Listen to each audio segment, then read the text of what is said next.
Décimo fato: o apoio de grandes corporações. O frequentemente retratado como uma aberração isolada da história, foi, na verdade, um fenômeno complexo que envolveu interesses econômicos globais. Além da ideologia racial extrema, o regime nazista teve suporte de grandes corporações internacionais, que lucraram com a guerra e a exploração da mão de obra escravizada. A ascensão de Adolf Hitler ao poder não aconteceu em um vácuo. O Partido desde os primeiros dias, recebeu financiamento de empresários alemães e estrangeiros, interessados em uma Alemanha forte e rearmada. Entre essas empresas estavam gigantes industriais, que forneciam tecnologia, equipamentos e investimentos financeiros. Corporações como a IG Farben, Siemens e Krupp desempenharam papéis essenciais na infraestrutura.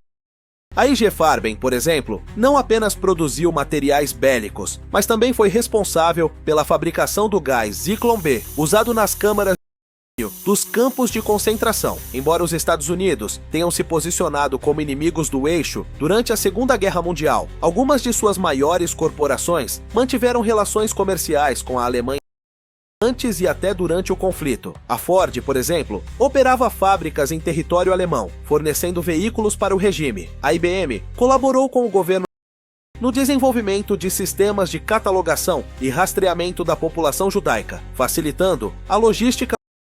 Outro caso notório foi o da Standard Oil, atual ExxonMobil, que forneceu tecnologia essencial para a produção de combustíveis sintéticos, permitindo que a máquina de guerra continuasse funcionando, apesar do bloqueio de petróleo imposto pelos aliados. Enquanto milhões morriam nos campos de batalha e nas câmaras de gás, algumas empresas acumulavam lucros astronômicos. A relação entre grandes corporações e o regime não era apenas uma questão de pragmatismo econômico, mas também de afinidade ideológica em alguns casos. Empresários temiam o fantasma do comunismo e viam uma força capaz de conter essa ameaça, garantindo um ambiente favorável aos negócios. Após a guerra, muitas dessas empresas evitaram consequências severas. Algumas foram investigadas, mas a maioria seguiu operando normalmente, algumas até sendo beneficiadas pelo Plano Marshall na reconstrução da Europa.